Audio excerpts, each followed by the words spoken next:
Welcome to the Krista Escamilla Show.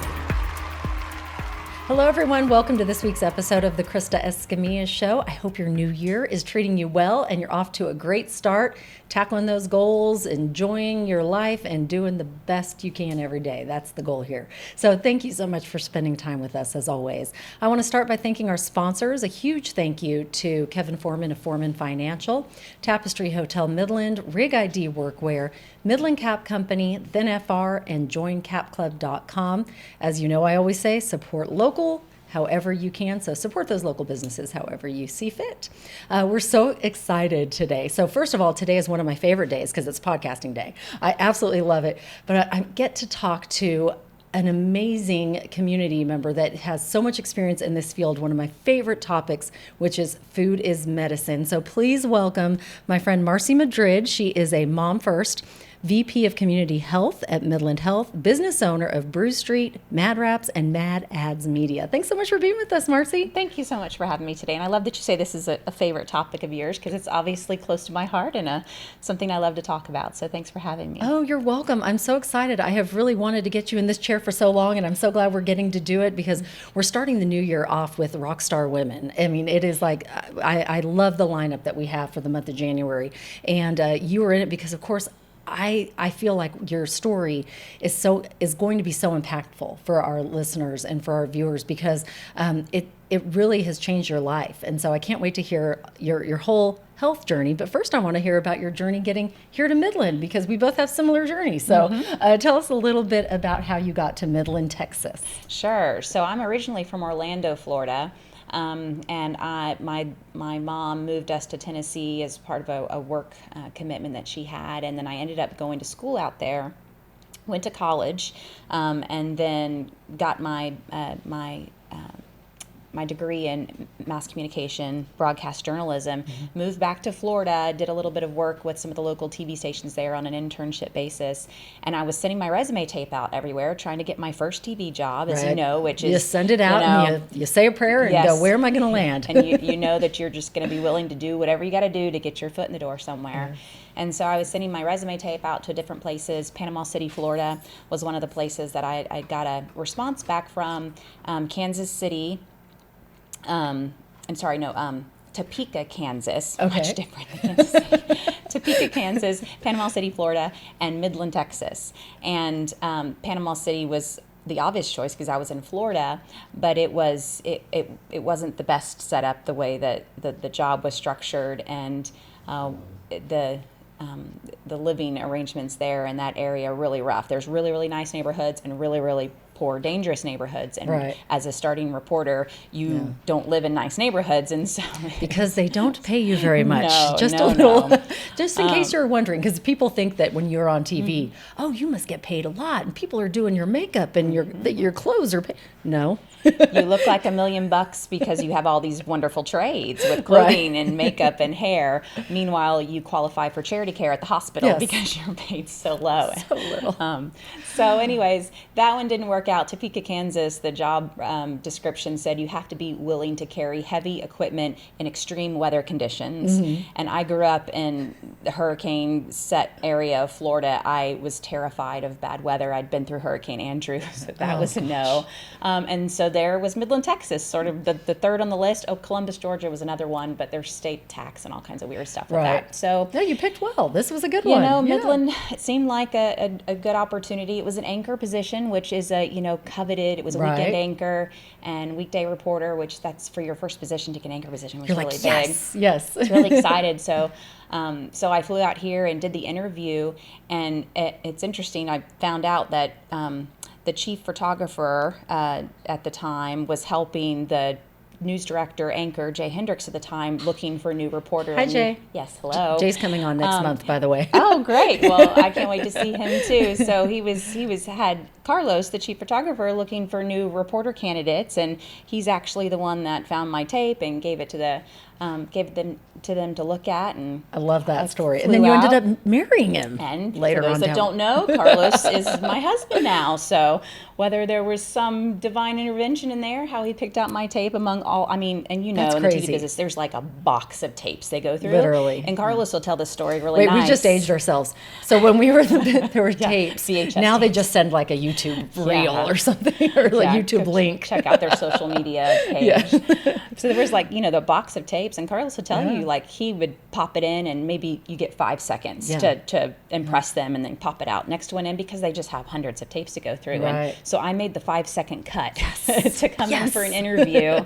And again, it was an anchor position, which was really great. I'd never been west of the Mississippi at that point. Didn't know Yeah. anything about Texas, or certainly not Midland. I knew it looked really different when I flew in than anything I had ever seen, because I grew up in Florida. I went to college in That's funny. Tennessee, which is, you know, still, you know, much different topography Right. than West Texas. They flew me in at night, so I That's wouldn't what- see everything. I've heard that's the recommendation when we fly in physicians' families now. But Fly them in at night. but you're going to have to see it during the day at some point. But And you know what? The sunsets are the most beautiful part of what. So fly them in at sunset. That's when you really should, because it is so beautiful. There's so much beauty here. You just don't, it is a little shocking though at first coming from Florida. I'm sure. Yes. Well, and what I tell a lot of people now is it grows on you in a whole different way than those Absolutely. big cities. I would never move back to Florida. I love to visit it, but the difference in culture and Yes. people and quality of life that you get when you're not sitting in traffic just to get to and from the grocery store for 2 hours every day, that's huge. I'm with you. You I'm know? like from California, but Yeah. same thing. I'm like, I don't want to live don't there wanna go there again. anymore. I love Yeah. West Texas. I Yeah. do too. So there's a lot to appreciate. Yes. So anyways, I did the interview.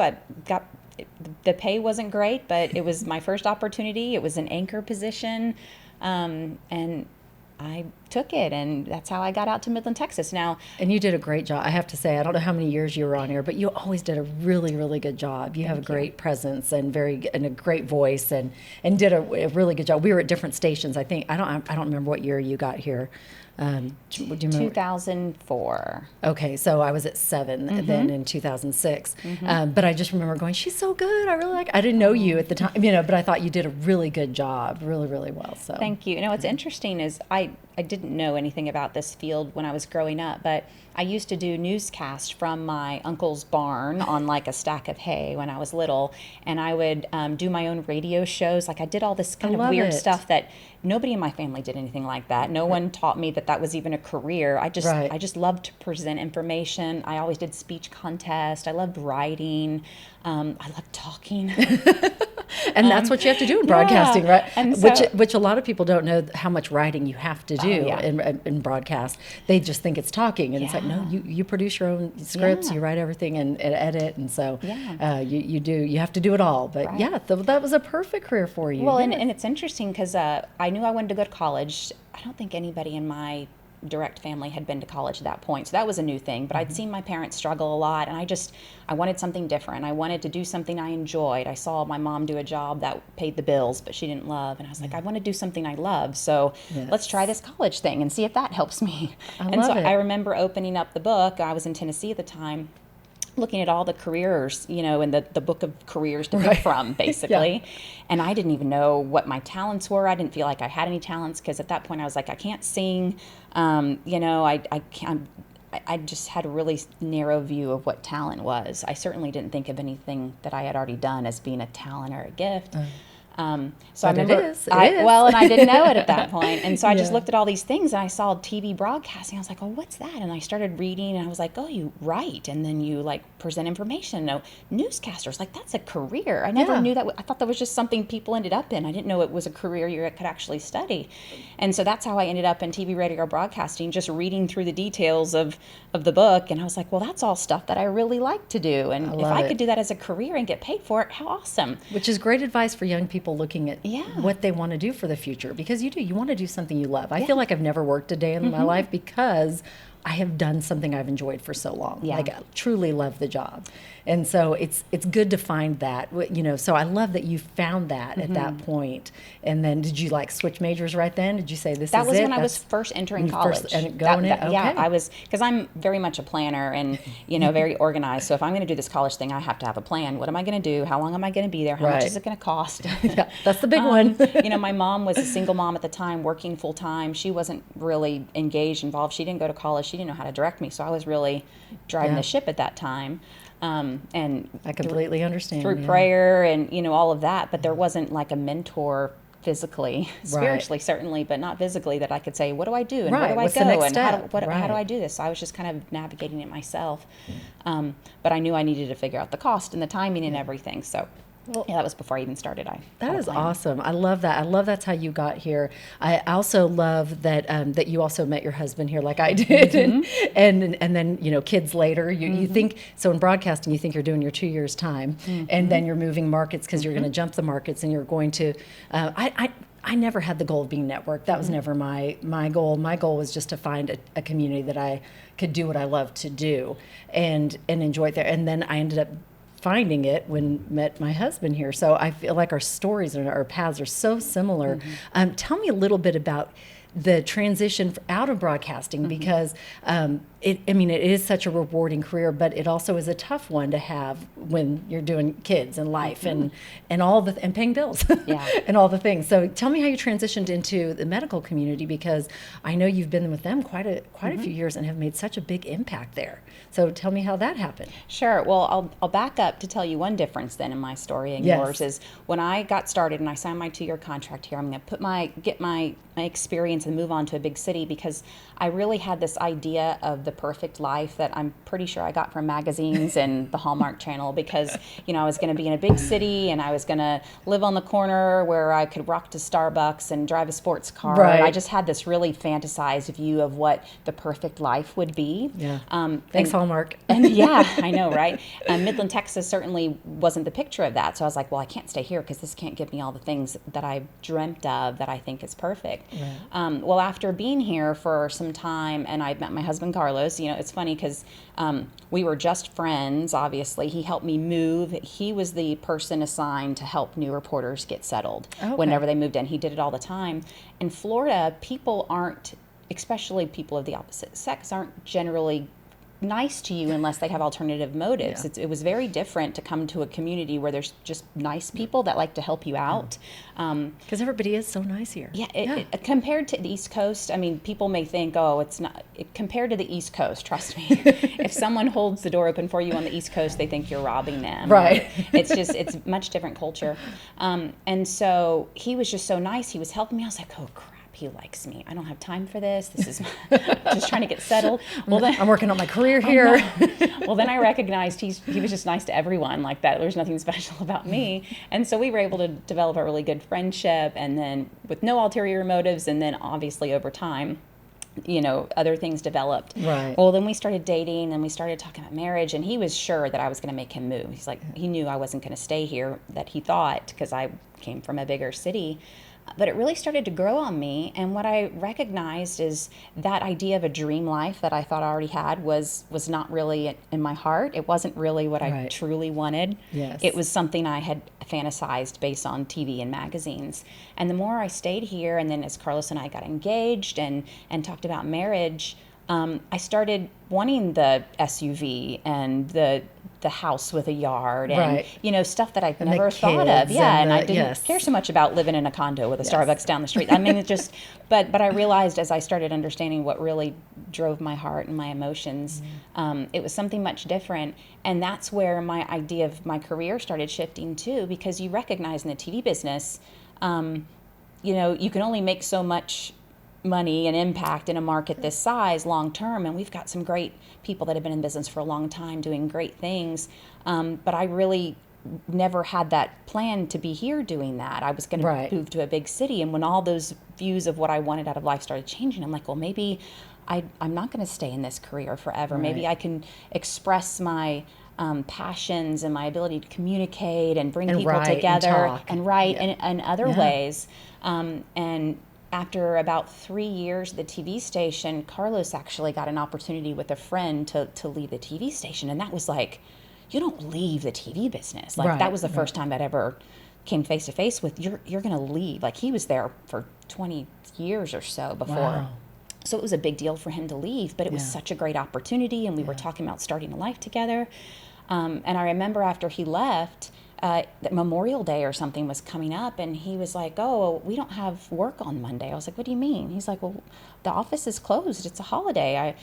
I was like, "A holiday? What do you like? You're not going to go to work?" And he's like, "No, the office is closed. Nobody works on Mondays." Well, the TV business, you don't have holidays. Even Christmas and Thanksgiving, you barter for, and That's only right. the most senior members of the team get those days off. That's exactly And so right. I was like, man, like you get get health holidays? insurance and you get holidays and you get to work. And man, if we're really going to do this family thing, I should probably consider maybe a different career. So anyways, Right. a lot of these different factors, obviously lots of prayer and discussion between Carlos and I started taking place. And that's when I was like, maybe I start looking for that PR job, Yes. which a lot of anchors, reporters kind of, if they're staying in a smaller market and they're Right. wanting some more growth opportunities or different schedule insurance Right. opportunities. Make more money. Yeah. They go into PR, Yeah, you go into marketing, PR. or So, right. So I started, Communications, yes. exactly. So I started looking for those jobs. I actually applied for one at UTB first, and got denied. And I was like, oh my gosh, I got rejected. Like maybe this isn't for me. Maybe I'm not good enough for this. Of course, there was a much different background that they were looking for. It was much more of a newspaper background with the UTB job. But I was like, okay, well, maybe it's not for me. Well, then I was in the newsroom one day, and my previous boss at the hospital called and said that they just lost their PR person. Do we have anyone in here looking? And I'm like, I'm not really looking that much. Maybe I'll ask around. I went home and talked to Carlos about it. He's like, you should apply. I was like, but I don't know about leaving. Like, I don't know if I can leave. I've worked my whole life for to be in the TV business. And it's a hard decision. It's really hard, It is hard to leave. It's like you're leaving this special club you've been in, Right. and like they're going to shut the door on you, and you're not going to be able to talk to anybody again, which obviously isn't the case. But you have these weird ideas about it. No, you're exactly right. And so he's like, "Well, just interview. You may not even get it. Just see what happens." And so I did the interview. And they made me an offer, and it was incredible compared to what you get at the TV business. And I still was struggling. I was like, well, what do I do? And again, we prayed about it and talked about it. And he's like, well, you've kind of made a name for yourself. You've done a good job. If it doesn't work out, you can always go back, right? And I was like, well, I guess I could. And so I took the job at the hospital, thinking I'm going to try this out. Right. It's a really great opportunity, Right. and it'll allow us a better family life once we start having children, Yes. and better schedule opportunities. But if I don't like it, I think I can go back. Right, I think they'll take me back. I have a plan B, which was my plan A, Yes, but I've got yes. the plan. Yes, no, I get that. Hi, there's our daughters. They just walked in. That's how casual our podcast is, by the way. I'm like, oh, hey, someone just came in. I love that. Hi, sweetie. And that was the only thing that gave me the confidence to leave, was that I could always go back. Yes. I'll go back if it doesn't work out. Yes. I don't know if I want to do this. I don't know if this is the right decision. I've worked my whole life to be in the TV business. I finally made it. But I knew I could go back. I thought I could go back. They may not have taken me back, but that you could comfort. have gone back. You trust me. I left 3 times. They kept taking me back. That's why I was like, They'll take you back here for sure. But I love that you took the chance, because a lot of times people feel like that. Like, this is what I went to school for. This is what I worked for. And what did you think once you made that choice and made that jump? And then I'm going to ask you a quote of the day. But how did it feel once when you moved into that new space? It was scary, honestly, because I didn't know anything about healthcare. You Right. know, I knew how to communicate, and I knew how to write, and I knew how to present things to large groups of people, which was the majority of the job at the time. But I didn't know anything about healthcare, and the people that interviewed me there knew that. They knew that I could learn that side, and they just needed someone that could do everything else. So I was scared. I was afraid I was going to fail. I've done something I knew for so long, but because we prayed about it, because we really felt like this was an opportunity that was divinely appointed, that it was there for a reason. Yeah. I did have a peace in the background, but all my surface level emotions were kind of jumping, and I was anxious that I wouldn't do a good enough job, or right, which is normal, right? Yeah. Whenever you make that jump, or there's always that fear, right? Fear of failure, that you're doing something new, and what if it's not? But it has been great. You've done an amazing job. Well, how many years have you been there now? It's been almost 18 years that I've been there, and my position has progressed over the years. And what I realized is that I really had a heart for health, and we'll talk about that later. Yes. I never knew that was in me at that time. I never had a reason to be as passionate about that at the time, but it really was an opportunity, I think, that God ordained to put me in, and has grown me in so many ways since then. And the way that my position's grown over the years has been really unique to my personal passions, which is interesting, because when I took the job, it wasn't because I was passionate about it. It was because I was looking for an opportunity that would be more stable for a family, right? That connected to my gifts. And it's turned that you've used your gifts and then some in this new position. I mean, it truly is amazing. And I want to talk, you had a diagnosis that changed your life. And we're going to talk about that in just a minute. That's a call to tease in our business, right? But first, I want to do quote of the day. Okay. So a big quote girl, Marcy. I love quotes. I feel like they can hit you at the right time when you need to hear it. So pick one out. Okay. We'll see what you get. Go ahead and read it. Which card did you get? You got the active card. Yes. Okay. Perfect for health, right? Yes. Love that. All right. Success seems to be connected with action. Successful people keep moving. They make mistakes, but they don't quit, by Conrad Hilton. Oh, I love that. What does that quote mean to you?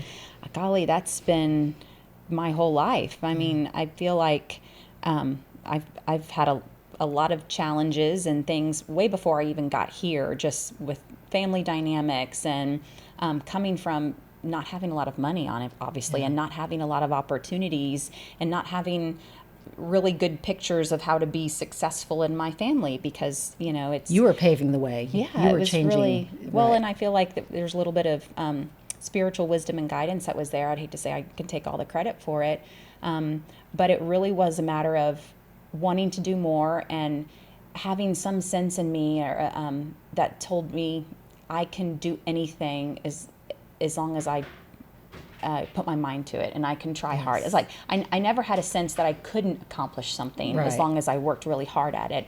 But I didn't have sort of the opportunity handed to me. Like I didn't have parents who could bankroll my dreams, or anybody told me what I should be dreaming or what I wanted to do or what our family business was. Nothing like that. Right.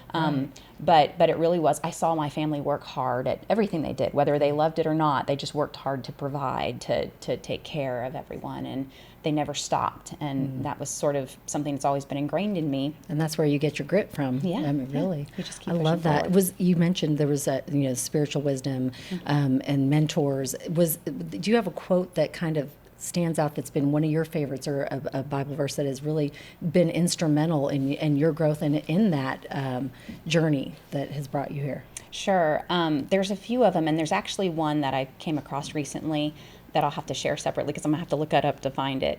And it's beautiful, and it talks about the working of a spirit in people's lives that creates creativity, and it's really cool, but I don't have it memorized. That's right. You can text me later, and we'll put it. We'll add it to your social when we push this out. Yes, it's one of my new favorites, but one that's been connected to me ever since actually my health journey started in 2015. I had just left Thanksgiving dinner, the first Thanksgiving after I was diagnosed, and I changed my diet, and I had to show up to a very traditional Thanksgiving dinner with my veggie bean loaf and my canned green beans and my mashed potatoes that were just mashed potatoes because I didn't know how to cook anything else that didn't have oil and butter. And you were diagnosed with multiple sclerosis. And I remember just making it through Thanksgiving, a very social, emotional, food-focused holiday, and I loved food. My dad used to be a chef. Like, our whole family was around that social food gathering, so that was a really difficult social experiment for me that day to jump in full feet.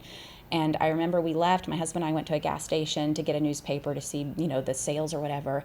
And I had held back tears that whole day.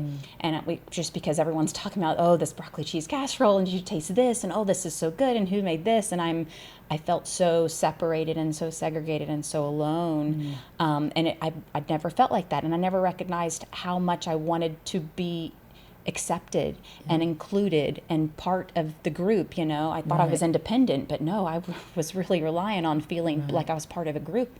And I didn't recognize it until that time. So we're at the gas station, and I'm just praying. My husband went in to get the newspaper. I'm like, Lord, I don't want to be different. I don't want to be alone. I don't want to be set apart from everyone and be on this island where I don't relate to people anymore, especially around food and these social gatherings. And pieces of this Bible verse started dropping in my heart. I didn't know it at that point. I didn't recognize it. So I knew it was the Holy Spirit because it was wisdom that I hadn't had. And it was Romans 12:2. And pieces of it dropped in my heart. And I Googled the words that I was thinking of, and it brought up the full verse. And it's, don't be conformed to the behaviors and customs of this world, but be transformed by the renewing of your heart. And then you'll know what God's will for you is, which is good and pleasing and perfect. And it was just the confirmation. I mean, I just started bawling because I was like, I don't have to be like everyone else. God didn't call me to live this world to be just like everyone else. He called me to be different. He called me to a different purpose, and I should be celebrating that and not be mourning that, and which is what I was doing, mourning not being able to be like everyone else. And it just encouraged me so much. It's actually on my wall in my office now on a canvas, that quote. My husband had it printed out not too long after that, maybe for my birthday.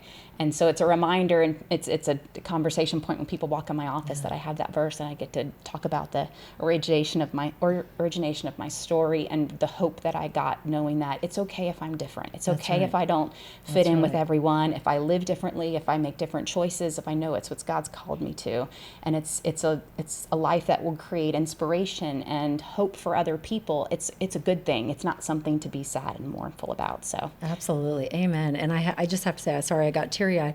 That is actually our daughter who just walked in. That's her favorite Bible verse. Okay. And so I was like, oh my goodness, like it hits, that Bible verse just really, truly does hit you hard, because it is so true. And when we're growing up, we just want to fit in with everybody. And we don't want to be different. And I have tried to preach that to our kids, that and my husband and I, we say, you do you. You be you. Don't ever try to be anybody else, because what a shame it would be if you went through your entire life not being yourself. And so I love that that's your favorite, and I love the impact that it has now when people walk in to your office, that you can share that story, because your story is one of real transformation. I can't imagine what that diagnosis must have been like when you find out you have MS, because you're so young.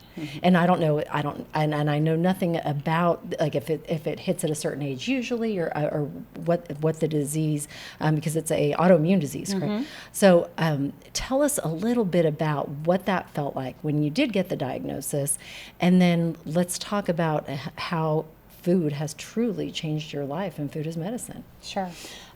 So I had twins in 2014, and I had two children naturally previous to that. And the twins, because they were so big, they were both over 6 pounds each, and they were all twisted up. They had to do a C-section, and I'd never had a C-section before. And I remember after the procedure, the doctor said, you're going to have numbness where the incision point is, and it could you could feel it in your legs.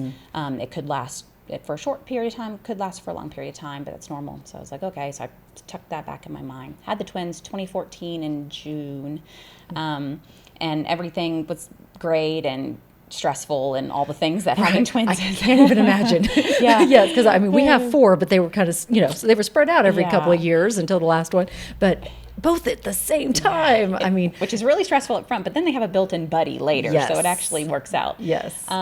But yeah, so about a year later, I started having, the numbness had gone away, but I started having the numbness again, right where the incision point was. Right. And I was like, oh, it's that the doctor said you can have the numbness. Well, then it started traveling down my legs.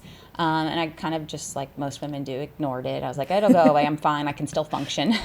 I'm fine. You sound like you come from the suck it up buttercup, like we do. Like, oh, suck it up buttercup. You're going to be fine. You don't quit even when things don't work out. You just keep pushing forward, back to the blessing and the curse of being successful. Yes.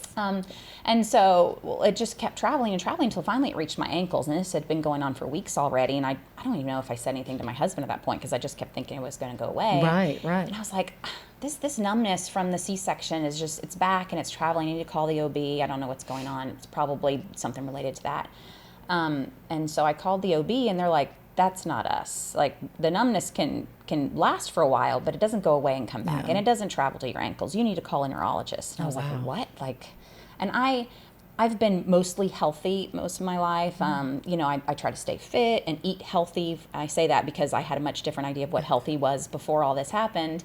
But lean meats and low fat, you know, cheese and lots and lots of protein. Because I worked at GNC and I was all about fitness and I hung out at the gym all the time. And so I was fit and I looked healthy on the outside.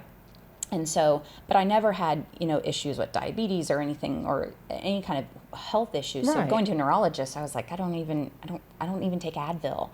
And so I went to the neurologist, and that's where they did the scans, and they said they're pretty sure that this was multiple sclerosis, and they did all these confirmations. And I remember just being in shock because, again, I was the picture of health, and I was young, and I was active, and we had young children, and I was busy at work, and a diagnosis like multiple sclerosis it's pretty traumatizing because it's not like something you just take some medication for and it goes away, or it's easily, I mean, it's a debilitating disease that gradually gets worse over time, that there's no cure for.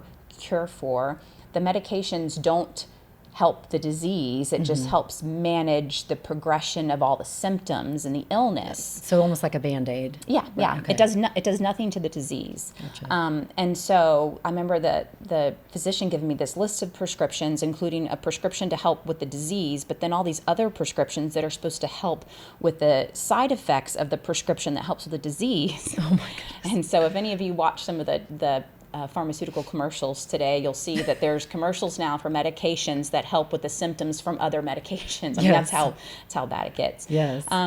But it was just a whole new world, and I, for the first time that I can remember, was like getting to a point of, I hate to say depression, because it wasn't like clinical depression. It wasn't that, but I was sad. Right. Just sad that your life is going to be changing. And lost and confused and just struggling. I just didn't know what to do with it. It was so different than all the dreams and hopes that I'd had before, and this changed everything. The doctor said I could be in a wheelchair in 6 months. I could be in a wheelchair in a year. Wow. Could start with crutches. The disease is never going to get better. This is the kind of stuff that you hear, because this is all the doctors have typically to give you, is what to expect, because this is typically how this disease goes. So you're probably going to lose mobility. Your arm could stop working tomorrow. That's just the way this disease works. They call it like, it's like having a sharpshooter inside your body that's blindfolded. Your immune system, which typically kills off the bad things in your body and the things that aren't you,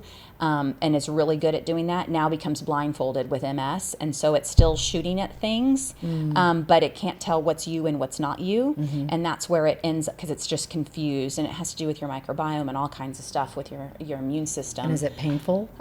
It can be. Mine wasn't painful. Mine just was loss of feeling, numbness, to where I would stub my toe, and I couldn't, my mobility, my balance, those things are affected. But it also didn't get a chance to progress as far as it could have been, because I know a lot of other people that do have a lot of pain. You lose functionality depending on where. Again, you have this sharpshooter in your body that's shooting at your nervous system and shooting at, causing scar tissue on the myelin sheath. And so depending on where it shoots depends on what functionality you lose the next day. Wow. So it's your brain and your spine where this is happening. And so you get these lesions, these scar tissue from your immune system, basically killing the wrong thing.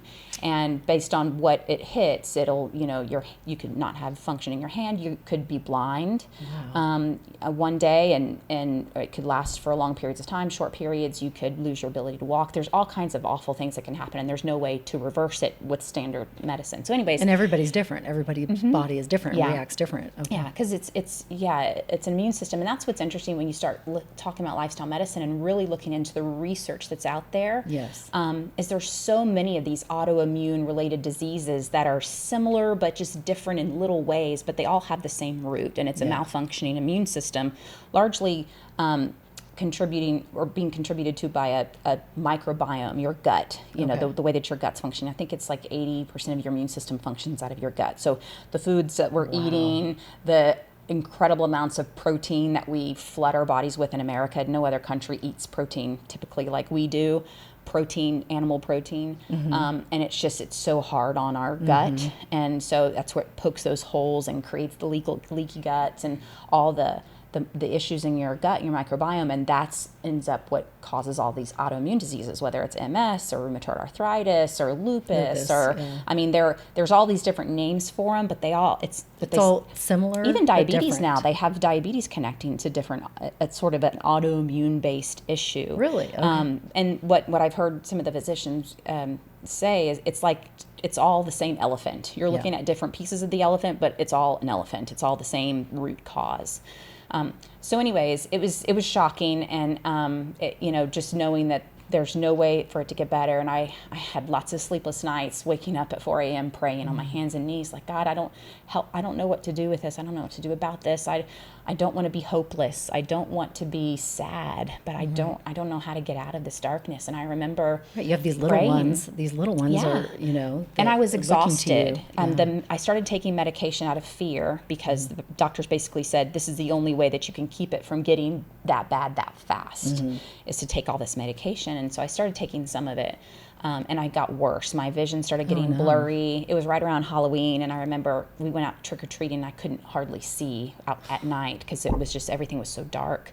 So my vision was getting poor. I was exhausted by like 8 o'clock. I would just be, and I was tired before that. I feel like I got worse with the medication, but before that, you attribute it to I'm just a hardworking mom, Yeah, I didn't I'm just recognize, exhausted. We're all exhausted. Yeah, everyone's Right, tired. right. Don't complain about being tired. We're all tired. You know what I mean? Right. And so, but I was so exhausted, and I would come straight home from work and collapse. And Carlos had said that he thought he was going to be raising the kids on his own at that point, because I was having to have people drive me home from work because the dizziness and the blurred vision was making me sick to my stomach. And it was just all these things that just got exacerbated when I started taking the medication. My hair was falling out. Oh my goodness. My hands were shaking so bad. I couldn't even braid my daughter's hair, which was really crushing. I remember one time I was trying to braid her hair, and my hands were shaking so bad I couldn't do it, and I was just holding back the tears. I was like, I'm not going to be able to braid my daughter's hair anymore because I can't control, because shakiness is another thing. I was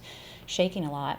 And it was a really dark time for about 2 weeks, that I just felt like everything was crashing down. All my hopes and dreams were annihilated. I wasn't going to be able to do anything I thought I could do.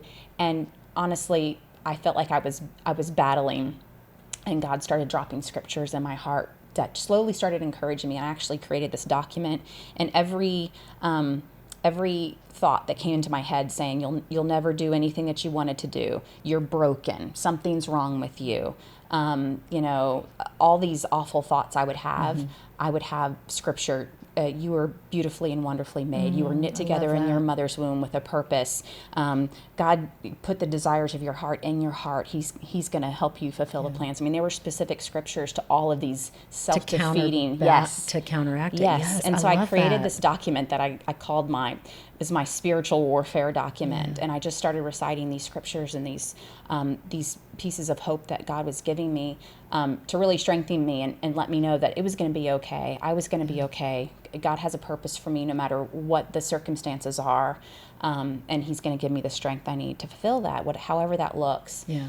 Well, not too long after all of that, almost, again, it was like divine intervention. There was a group of physicians at our hospital that had begun learning about plant-based nutrition and lifestyle medicine. And I was over marketing and PR more at that point.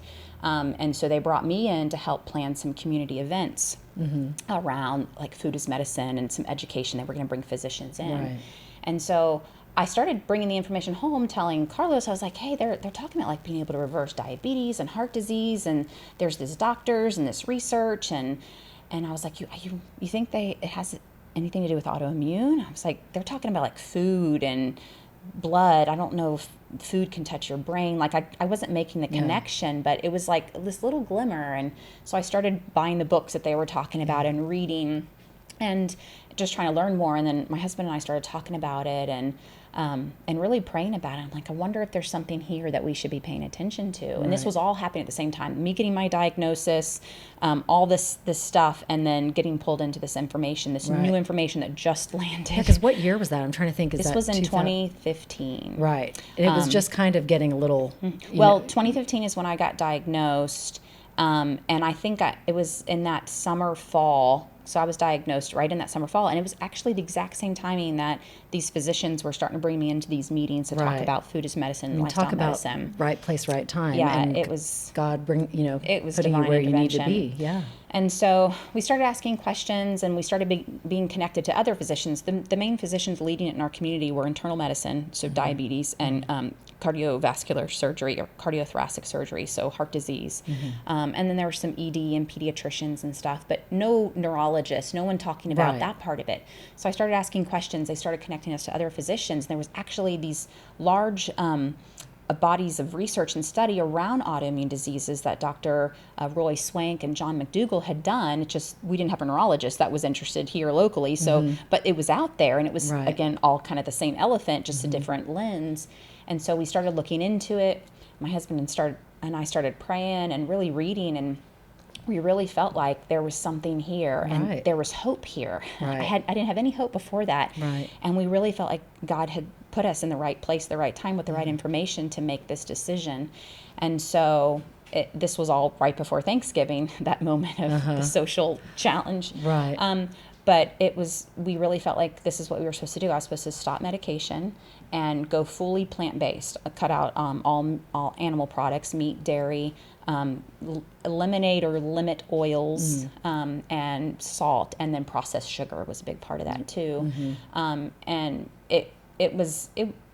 my husband always says, I don't know how you just flipped a switch and did all that, but I was thinking I'll eat cardboard if it means I can still be around for my kids and walk, over the next few years. It's like you'll try anything. And I've been through a lot of things in my life where I've had to make really hard decisions, and I just do it and push forward because it's what has to be done. I'm very black and white like that. So that wasn't as hard for me. It was just that if this means I can get my life back, I'll do whatever. I don't have to enjoy food anymore if that's what I have to do, which was really my mindset of it, because I didn't know what I could eat at that point. I was going to say, did you get books? Did you research? By then we had Google. Yes. How did you find that way to switch? Because it can be difficult in West Texas to eat a plant-based diet. It's getting better. We're going to talk about how it's getting better here soon, but it is hard. I mean, I've been a vegetarian 31 years, and it's hard to find a place that will satisfy the health that you're looking for, right? The healthy items, because what we think is healthy and what is actually healthy can be two different things, right? Yeah, I cooked at home all the time at that point. And it was one of those things that I had to figure out how to cook. I started getting, there was great cookbooks at that time. There wasn't near the amount of cookbooks and products that are today. I mean, we've come a long way since then. But Dr. T. Colin Campbell was one of the initial researchers around this that I had started getting information from. His son, Nelson Campbell, and his daughter-in-law, Kim Campbell, had come out with Plant Pure Nation, and they had some ready-to-go meals, and Kim had a cookbook that I still have, and it's all beat up and stained, but I still use it. It's a very simple, easy to follow. It's not real fancy recipes, and it recreates some of your favorites like pancakes and and chili and stuff like that. So I cooked at home all the time. For me, my whole family wasn't eating like this at first because this was my medicine. I literally said, okay, food is going to be my medicine. I will try this for 6 months. I'm not getting any better. Taking the medication made me worse. I took it for about a month. So I was like, I can do this, and surely it can't make me any worse than the medication already made me. And I'll just go all in, and I've got to try it. And we really felt like this, we were led by our spirits to do this. So I said, I'll give it all I got, and then we'll see what happens. And we'll see if it worked. And so I gave it all 6 months. I did a lot of batch cooking at home. If I went out to restaurants, I was eating a baked potato or a dry salad because there wasn't a lot of options, and I didn't even know how to be creative at that point. But I stopped taking medication, went all in for 6 months. I had to go see a specialist out of Dallas because my neurologist here didn't know what to do with me. Because he hadn't been trained. He's like, what do you mean you're not going to take the medicine that I told you to take? Yeah. He's like, I don't know how to, I don't know how to treat you. So he referred me to an MS specialist who was also a researcher based out of UT Southwestern in Dallas. But it took me 6 months to get into him because he's so busy. And so within that 6 months, I just completely changed my diet. I saw him, so that I think it was around October that I was diagnosed, thus the Thanksgiving Day. And so it was April that I got in to see him, and I had done a MRI that diagnosed me in like October, so it had been like 6 months after that. Well, he did the full workup. He looked at my MRI, and he sat my husband and I down. He said, you know, your MRI looks really scary. For as young as you are, this doesn't look good. But I've done a full physical exam, and I can't find anything wrong with you. Your strength, you don't have any strength issues. You're not stumbling. You don't have balance issues. So he's like, it doesn't match. I don't understand. And so we told him about what we had been doing. He's like, I don't really know a lot about that. It sounds, it's good to be healthy, and that was his response, because he didn't know anything about it. He's like, yeah, it's always good to eat healthy and make good choices, but I don't think it'll be enough, is what he said. But I understand you didn't like the medication you were taking. I'll let you do this. Let's get another MRI and see what's going on. And then maybe I can suggest some different meds that would be a little bit better for your body. And had your numbness gone away at this point? So you have no symptoms now of MS after 6 months of plant-based diet. That is incredible. Yeah. That is incredible how it turned it around. So he was really shocked. So he ordered another MRI. That was in April of 2016. It took me 6 months to get back into him. So then I went back at like September. And that was really a monumental moment, because my husband and I are in his office, and he's giddy, like the physician. It was just weird. He was like, he was looking at these images, and he's like, okay, and he was making notes, and he's like, okay, I want you to guys come here and look at this. So he put up both my MRIs side by side, the one from that diagnosed me in October in 2015, and the new one I got in April of 2016. And he pointed out areas on my brain and my spine. He's like, look, you see this spot right here? It's not in this one. And this one is like half the size. He's like, and there were lesions that were either almost disappeared or disappearing or stabilized. He said, I've never seen regression like this on a patient, especially one that's not medicated. He's like, I don't know how to explain this. I've never seen this before. That's incredible. What are you eating again? Yeah. And why? What are you doing? And he's like, tell me everything. Yeah, because when I first told him about it in April, he's like, yeah, it's nice to eat good. Yeah, whatever. But now he's like, wait, okay, now are you do fish? No, okay, and why? And then what about potatoes? And so he ended up putting me in a couple of research projects that he was over and really interested in. And from that, he started researching a lot of this stuff a lot more, because he's a researcher. So he sees something that changes a patient this much, and none of his other patients had done anything like this. And so it worked. And I've had MRIs every year since then. The only time I've had progression was we had a really bad car accident in 2017, and I had a new lesion come up. And my neurologist said this is directly related to the stress of that event. So stress is a whole other thing I want to talk about. Stress, can make it worse. Can make the MS worse. Stress can exacerbate it. Stress is kryptonite for autoimmune patients. So food was easy. I could flip the switch on food. That was really easy. But through the progression of this over the years, I've had to recognize I have to manage my stress, because I can eat perfect, and if I can't manage my stress, and I talk to a lot of other MS patients that are trying to make these lifestyle changes, I was like, if you can flip the switch on food, which is already a big thing for a lot of people, that's not all. You have to manage your stress, which for me can only come through a strong spirituality and a connection to something bigger than yourself, because usually the stress comes from carrying the weight of the world on your shoulders, especially as a mom and a wife and all of our responsibilities. The worry, the anxiety, the fear. There's so much to worry about and so much to be anxious about any given day if you don't have a deeper, and even if you have that deeper sense of spirituality, if you're not regularly connected to it, to where you can step back and take a breath and be like, it's not all on my shoulders. There's someone bigger in control here. He's got it. He's got it. And it may not turn out exactly how I want it to, but it'll turn out exactly how it needs it to. Yes. And it's funny, I spoke to a Rotary group not too long ago, and I talked about the importance of managing stress. And among the group of people, which were mostly 60, 70, 80-year-olds, they were like, how do you control stress? And I'm like, spirituality, like a relationship with Jesus in my case. Like, that's the only way I've been able to manage stress. I have no other answer for it, because I can't do it on my own. I try in my own strength, and it doesn't work, because our culture and the pressures of keeping up with the Joneses, or trying to keep up at work and be the best at everything you do, especially when you're type A and you're driven towards success.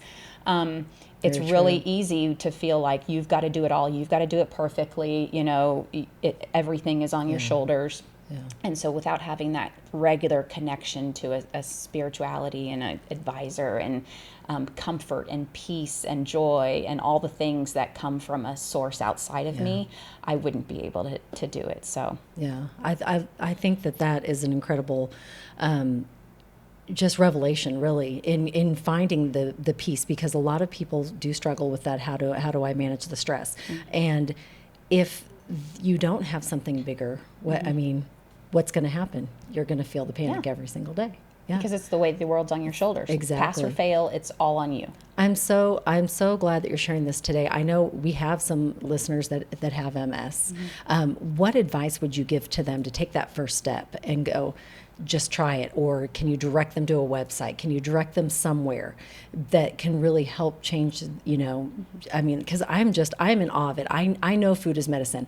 I don't understand why it's taken this long for the medical community to embrace it. Well, I can tell you good. why. I was hoping you could. I can tell you exactly why. Yes, tell us why, and then share a tip on somebody that has MS or has just been diagnosed with an autoimmune and how they can get started. Sure. From the medical standpoint, first of all, the research around plant-based nutrition and lifestyle medicine has been out there for decades. I mean, we talk a lot about Jim Alsop in our community, who started using this to help with his cancer diagnosis decades ago. He had to go to another town to learn about it, but the information's been out there. Right.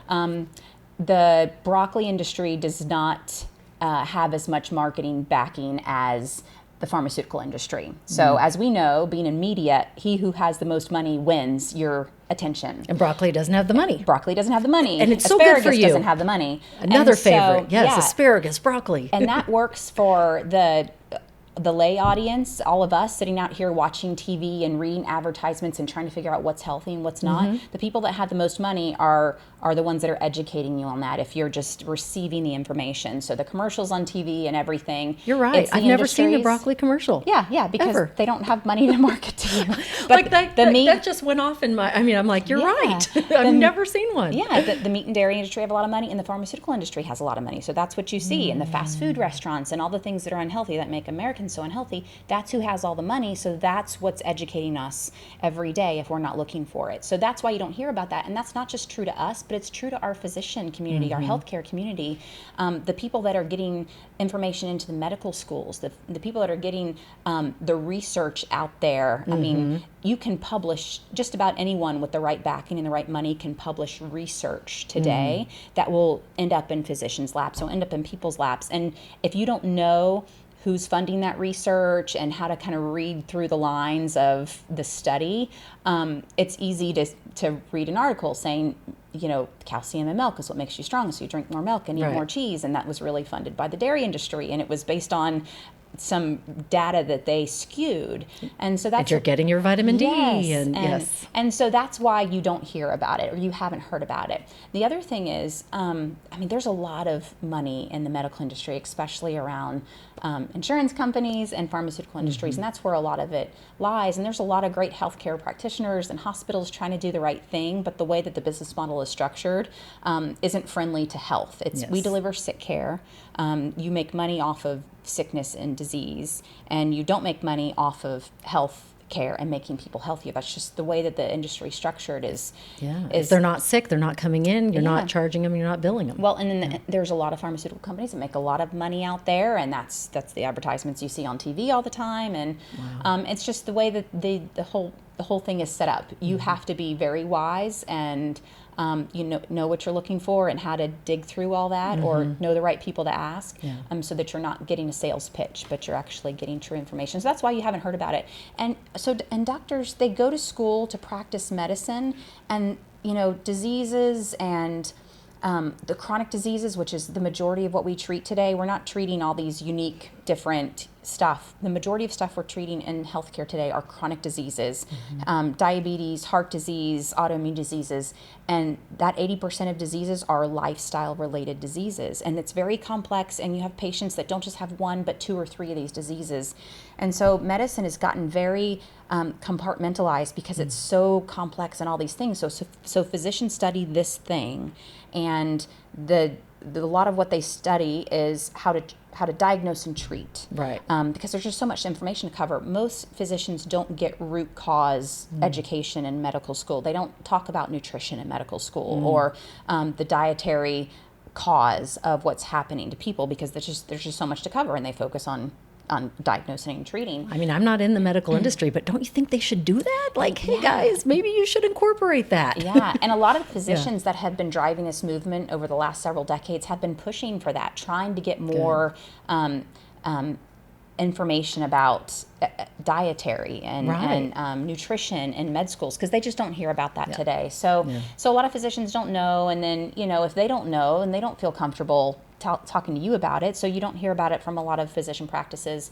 But more and more physicians now than ever are getting more interested. There's many physician leaders across the country. There's the Physicians Council for Responsible Medicine, led by Neil Barnard out of Washington, D.C., that's been lobbying to change the food pyramids and change some of the marketing-based nutrition information that's been pushed out there by really wealthy industries that aren't pushing health stuff. They're pushing products that make people money. Right. And so there's a lot of physician groups that have formed over the last several years to really get the right message out for what's right for people and change that healthcare dynamic. But that's a huge ship to turn around. And there's all these built-in reimbursement models and insurance. There's a lot there. Right. So you just have to be a wise consumer. You're probably not going to have physicians that know a lot about this because they haven't been trained on it, and they're not going to feel comfortable counseling you on something they're not trained about. And I feel like you have to be your biggest health advocate, like you did. Like you and Carlos went in and said, okay, let's look into this. And you have to do your own research. You do. As well, because you know your body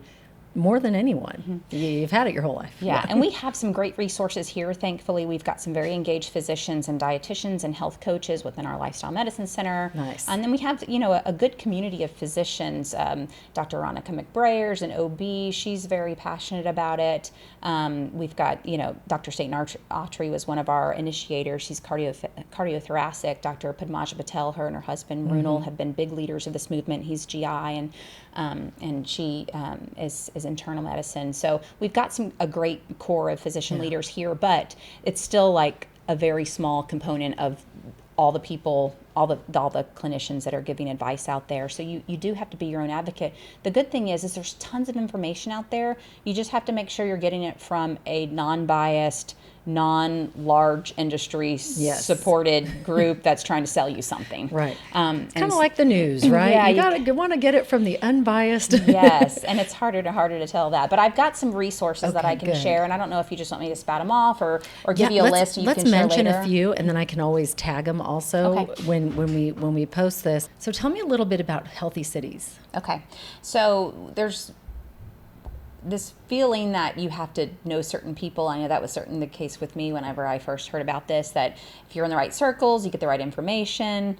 We really wanted this information to be accessible to as many people as possible. It doesn't matter what money you have or what class you come from. Everyone should have the information to make an educated choice for themselves. Now, as I've talked to a lot of people over the years that are dealing with different autoimmune diseases, I feel like I've got the answer to all their problems, and I'm so excited to share it. And then more often than not, I get a response that's defeating, because they're like, that sounds great. That sounds hard. Yeah. And I'm like, no, a wheelchair is hard. Like walking with crutches when you're 26 years old is hard. This isn't hard. It's pick your heart. It's hard short term up front, but you change your lifestyle and then you have a much better quality of life long term. But not everyone sees it that way, and that's fine. Is it because they love their steak so much, or they love their food is addictive, and there are a lot of addictive properties to a lot of food. Cheese is highly addictive. There's the casein and milk is what addicts baby calves to keep wanting to feed to their mom so they can grow big. That's the casein product in milk. There's a lot of research out there, but that's why anything that has milk in it can be very addictive, like cheese. And I loved cheese, so I can speak to the fact that I love cheese too. Yeah, and it's hard to give up. But a lot of food can be very addictive, and it's food's a hard thing to change and to talk about. Is chocolate addictive too?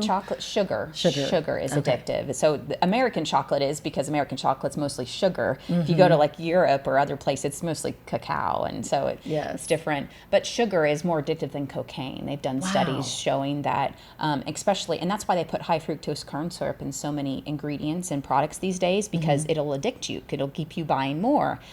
Because they'll make more money. Yeah, there's sugar in almost everything now for that reason, because it's an addictive property, and that food companies put in to drive revenue, unfortunately. But so food's a hard thing to give up, and I think that's and it's social. I mean, the same thing that I dealt with that first time at Thanksgiving, to go out to eat with friends, or to sit down with a meal with people, and to not be able to enjoy what everyone else is enjoying, and to talk and to order, and to have a separate meal, or bring your own food, or not eat. I mean, that's hard. That's really hard socially. I never realized how bad I wanted to fit in and be accepted until I had to deal with eating different than everyone else. And I was like, man, I'm a Christian. I'm okay being different and set apart. But that, when I got involved in that, I'm like, no, I want to fit in. I want to be with everyone and share the same things. So it's a really hard thing. That is hard. And so anyways, but the point of that is we want to make sure everyone has access to the information to make their own educated decision. We're not trying to be the food police. Everyone will make their own decision at the end of the day based on their appetite for change and what's best for them. But everyone should have access to the same information. So that's why we started Healthy City, as a way to get the information out as broadly as possible. We have a website, ourhealthycity.com, that has tons of resources, connections to physicians, and recipes and different things like that, YouTube videos. We've done annual conferences. We didn't have one last year. We'll hopefully pick back up next year. But on Healthy City's website, you'll also see a link to a lot of other physicians that we highly recommend you follow, like Dr. Michael Greger. He is sort of this unbiased resource. He started getting into plant-based nutrition and lifestyle medicine years ago. He's published a book, How Not to Die, and then a second book, How Not to Diet. I've actually read How Not to Die. Yes, great book. How Not to Die has been one of the first nutrition-based books that they've allowed in some medical schools now, because it's so research-based. But it covers all the top diseases and shows a nutrition component to almost every chronic disease, even cancer. He has a whole chapter on cancer and how cancer can be exacerbated by the sugar and the things in our diet. So Michael Greger's a great resource. He has a website, nutritionfacts.org. Okay. And that's actually where I started a lot of my research journey, because he peer reviews every nutrition article that comes out that tells you calcium's good for strong bones, or kale's good for this, or whatever. He peer reviews it, researches it, and then puts a video or a article out there showing you, okay, well, this is true because it connects to all this other research that's been done. Or actually, this was published by this company that's supported by the dairy industry, and that's why they're telling you that calcium's strong for your bones. But all this other research proves that Americans consume the most calcium out of all the countries, and we have the most cases of osteoporosis. So that doesn't match up to the research. So he's really good about laying everything out there. His website is a source of so much information to kind of help you dig through the true and the false and all the health research out there. Because it's hard. You think that, I mean, let's say it right now. So if I asked you, okay, 3 things that people think, like just the average you and I think is healthy, those 3 items, what would they be? Like, that we think, oh, we're being good today. And what are those items? Eggs, chicken, and milk, right? Everyone thinks milk does the body good. Well, and you're told to drink it your whole life. Remember the Got Milk ads? I mean, right? And I lived off eggs, chicken, and cheese when I got sick. Wow. And I mean, that was the source I ate. When they told me eggs weren't good for you, it like blew my mind, because that's all I ate was eggs and lean chicken, and and my body was destroying itself from the inside out because of all the that animal protein I was just flooding my my body with. So what 3 items could you? So if we flip the script and go, okay, 3 good items that we should be eating, what would those 3 items be? Oh man, beans and legumes are a great source of protein and iron and all kinds of nutrients. Yes. Just about any fruits.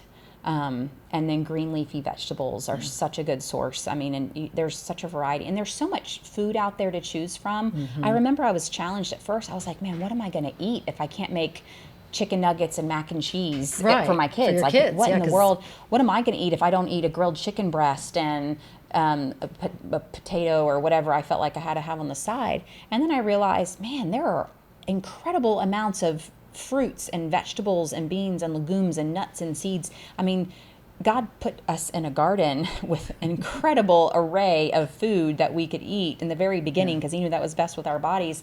And the variety out there is incredible. I didn't realize I had been so restricted in what I was eating. Right.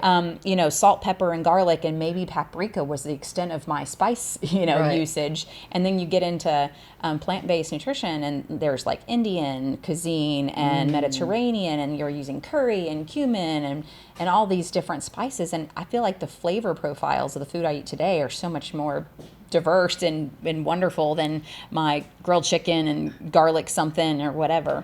And Al just missed, he was out of the room, but I asked her the 3 things that we think are healthy, and they're not. And they were 2 of your favorites. Chicken and eggs. Chicken, eggs, and milk. Not very healthy then. I thought we were being so good. Yeah, everyone thinks, but you know why? Is because the industries have told us that that's what we eat for health, but all the people that are pushing that information out there have connections to the industries that are getting paid by you buying more of those products. So you have to make kind of those connections. So what makes those unhealthy?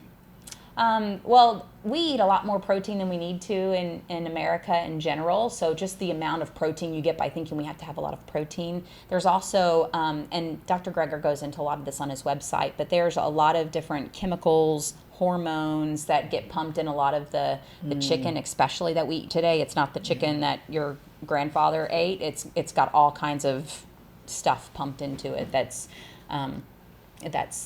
not natural anymore. Yeah. And there's a whole study on eggs, which broke my heart because I've always liked eggs, but now they're Right. saying the eggs are almost as carcinogenic as cigarettes because of all the toxins and stuff that are in eggs, even if you have your own chickens. So go look at Or the Dr. cage-free, like how Yeah. about the cage-free? Yeah, no, it's just the egg itself. It doesn't matter, where it comes from. Gotcha. But Dr. Greger has all the information out there about eggs. You I can bet research. he's won't- following them right now. Yeah, go check it out.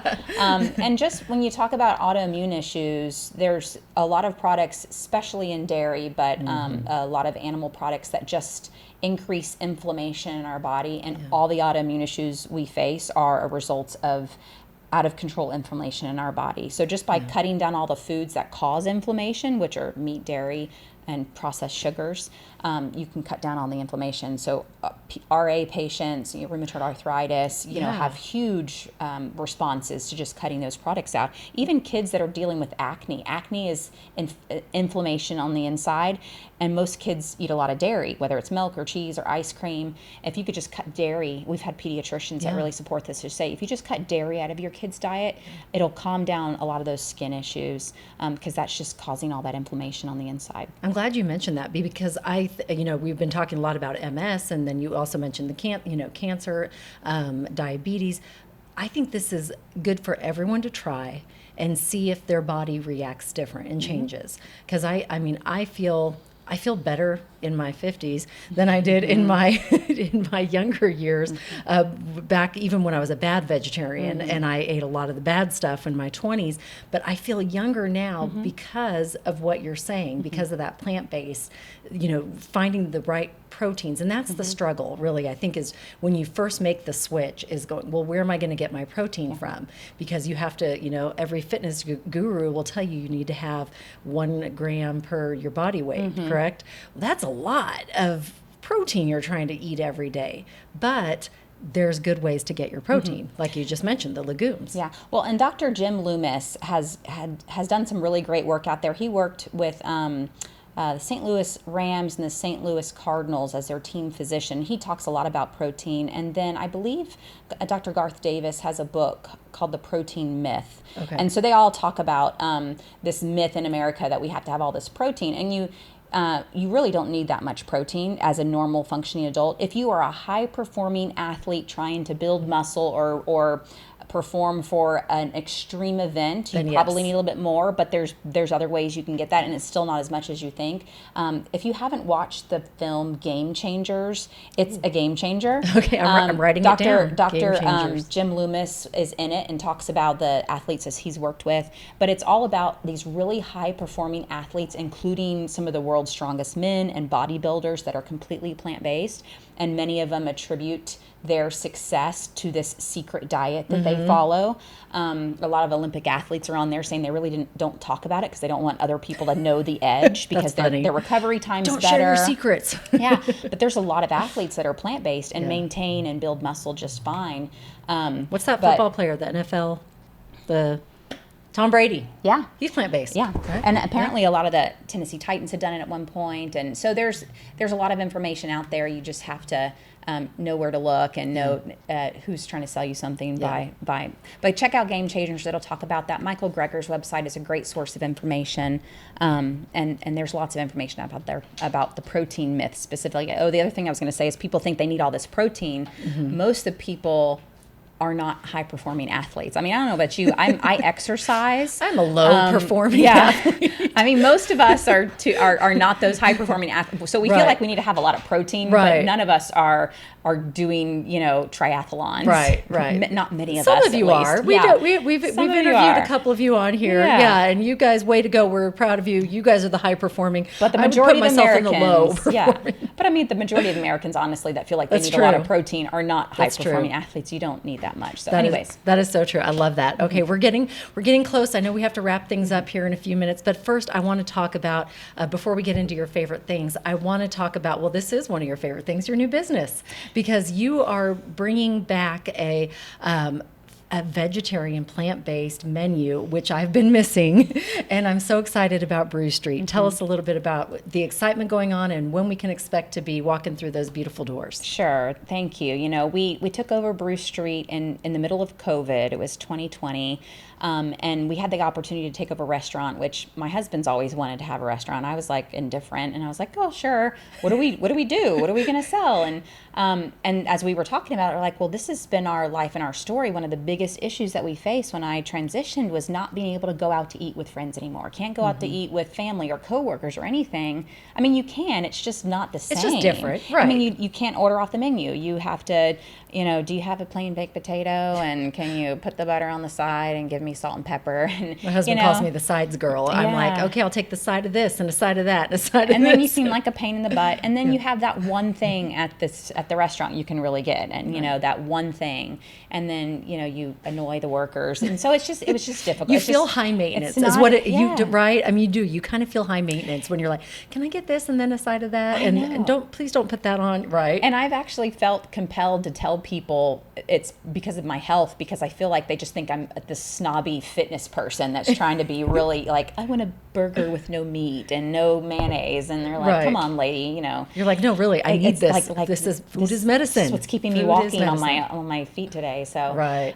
So that was a big issue that we faced, and we couldn't wait to go to Dallas to like my appointments because there were so many options where I could go and I could order off the menu again. Like I had variety and I have options, and it was enjoyable and the food was great.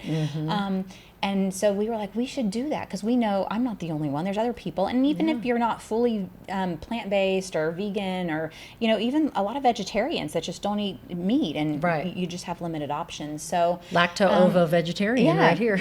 And so there's all ranges of it. Yeah. And so that's when we decided to make Brew St. Largely a vegan-based menu. With the coffee and desserts that were all vegan too. But we did keep traditional options because we didn't want to do the opposite of what was happening to everyone else, where you go somewhere and you bring family and, okay, so now if I eat meat, there's nothing for me to eat here. Right, so then they feel excluded. Right, so we didn't want anybody to feel excluded. So yeah. Although it's just the flip side, so the majority is vegan, vegetarian options, but there are some traditional options too, so everyone has something to choose from. So that's what we had to close just because we were relocating. We bought this beautiful historic home closer to downtown, and it has been a challenge to get everything wired because it's an older home, and we've got to get everything up to code and wired for a commercial restaurant. But Right. we're getting closer. We're hoping to open up in the first quarter of the new year. We're really close. It's gonna be a cool place. Like, I think it's good. I just want it to open because I just want to go hang out Right, there. right. Because I saw it when it was just the house, and it was just a cool house. Like, Right. it was a house you just like the wood floors. It's from the 1920s. Wood floors, tall ceilings, these fireplaces in the room. Just the architecture is really cool. I can't wait to And so see once it. we transition it, and with all of our cool old furniture and little seating areas, and we've got some 1930s, 40s, antiques that we'll pull in just to Yeah. bring in the vibe.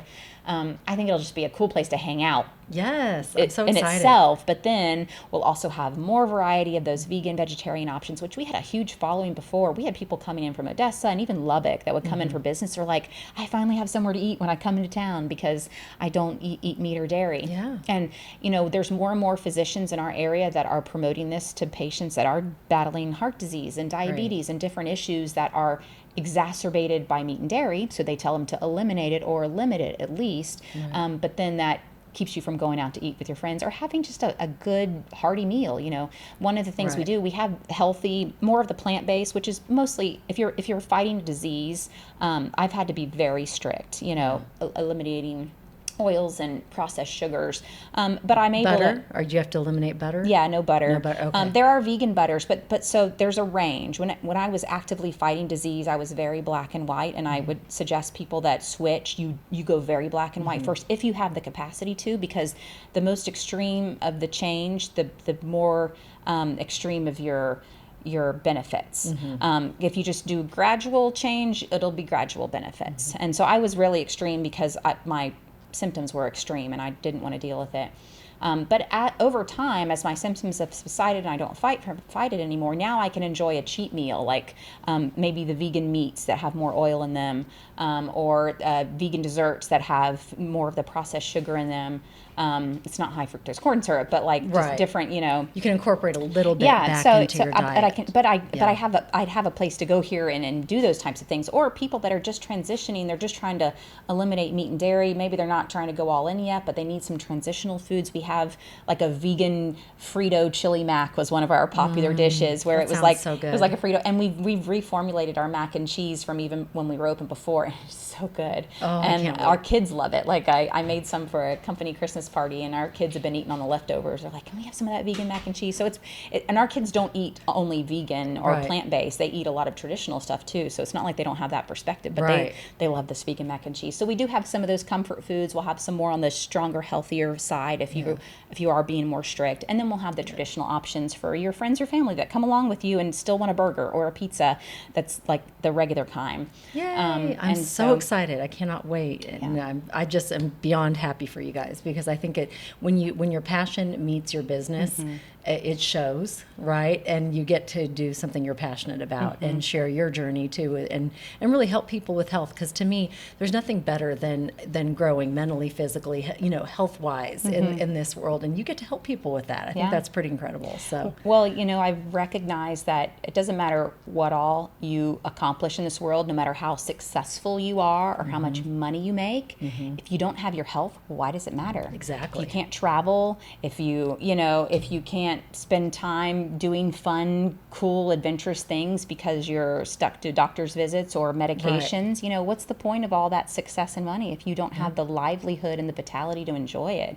And so I really feel like health is even more important now than success absolutely. and the financial wealth that we think of, because what does it matter if you don't have the health to enjoy it? And I've seen people suffer and not being able to enjoy all the wealth they've worked their whole life and stressed their whole life to amass, and then you can't enjoy it because you're so bogged down with diseases and sickness from all that stress and rich living. So my husband and I say being fit is the biggest flex in life. Like, we say it all the time. We see someone, I'm trying to think of a good example right now. I guess this is a good one. This is not the one I'm trying to I can't think of his name right now, but like Faith Hill and Tim McGraw, they're really into health and fitness. When you see them, you're like, they are rocking their, I don't even know if they're in their 60s yet, but they're getting close, right? And you're like, that is a big flex right there. Or there's a golfer, and forgive me, I can't think of his name when he walks back in, but he's like in his 80s and he's still out there golfing every day, and he can still do his push-ups and his sit-ups, and he's like, flexing this. I'm like, that is a big flex to be able to do that in your 80s. Well, you can enjoy your life. Exactly, and the quality of life. And to me, that's what it's all about, is you want to have a good quality of life, whether you're in your 50s, 60s, 70s, 80s, you want to have good quality of life. And you're in 30s and 40s too. I mean, that to me is what it's all about. And if you're healthy on the inside, and it shows on the outside, and there's nothing better than that. So I'm so excited for you. Yeah. This is exciting. We want to do favorite things really quick. Okay. I just say, you say the first thing. It's just like a quick, almost like boom, boom, boom. Okay. I say, and you say the first thing that comes into your mind. Okay. It's not always good. Sometimes if I don't have that filter, my husband will warn you. I need a filter sometimes, but I'll do my best. Okay. Favorite book. The Bible. I read it every day. Awesome. Religiously. Awesome. Favorite podcast. This is going to sound, the Bible Recap by Tara Lee Cobble, actually. I love it. I really love that podcast. I'm going on my second year listening to it. It's given me a whole new perspective of the Bible, and I love it. I love it. Hopefully, maybe yours will be in line too once I start listening to it more. She's like, I'm going to listen to all of Yes. us. Okay, that'd be awesome. We'll start with yours, and then you can go back and Yeah. recap. But that's awesome. I love that. So I'm going to have to check that one out, because I love a good Bible recap podcast. Yeah. So, and I've never listened to that one. That's good. Favorite movie. Oh gosh. Yeah, I'd always said Patch Adams from when I was a kid. I haven't really watched a lot of movies recently, but I used to love Patch. When I say I was a kid, when I was young. You got 4 kids. You're busy. Yeah, I haven't watched movies a lot lately, but Patch Adams was always one of my favorites when I Okay. was younger, and I watched movies. Awesome. Favorite, a fun fact. Favorite fun fact about you that nobody knows. We wouldn't read it on your bio. You wouldn't know even listening to this podcast. Fun fact. Gosh. Oh man, I don't even know where to start. That's a hard one. What does? Oh man. Can we Come back to it? Can we come back Sure, to we it? can come I'm sure back I to have it. something really good. I just can't think of it. How about life hack? Do you have a favorite life hack? Something that makes your life a little easier, can't live without it? I'm so addicted to DoorDash and Instacart these days. I mean, I don't know how I would function if I couldn't get my groceries delivered and my food delivered. Like now, I had to come here at lunch and I had to send my kids food at home somehow. And I know Isn't it the best? I know it is. It's you got to watch how much money and the upcharges, and I try not to abuse it, but it makes life a lot easier. I think it saves money. I think HEB delivery or Instacart or how because if I go browse, I'm spending That's true. double, triple. So there you go. Use that with Carlos. and Be like, and time hey, is money. I'm saving you money. Time is money, right? Time It is saves money. you 2 Yep. hours. You can do other things. I agree. Okay. Well, let's see. Oh, I know of a fun fact. Oh, you got a fun that fact? You don't know about Okay. me. I was on a dance team when I was in high school, and I used to love to dance. And, Oh, fun. And now I try to dance, and my kids get mad at me, but I really enjoy it. My husband and I, and that's how one of the ways that we connected when we first started dating, because he was a good dancer and I loved to dance, and it was one of my favorite things, and since I was a kid. But that's I don't awesome. know how your kids feel about it, but my kids, even though I think I'm a good dancer, my kids hate it. Like they're terrified if we're out in public, and I even try to move my shoulders a little bit. Oh so yeah, or it's really sing, sad. because I love to sing too. Oh, and I'm not a good it's singer. like, I'm not going to try to. They're like, Mom, no. Yeah. We've had enough. Yeah. Because I think life is a song. Like, so I'm always like singing in the car. I love But yeah, I love that dance. So that's so cool. See, you said you had no talents when you were Well, young. You had yeah. so many I talents. don't know. Yeah. Depends All on right. how you define talent. Okay, we're favorite memory in Midland.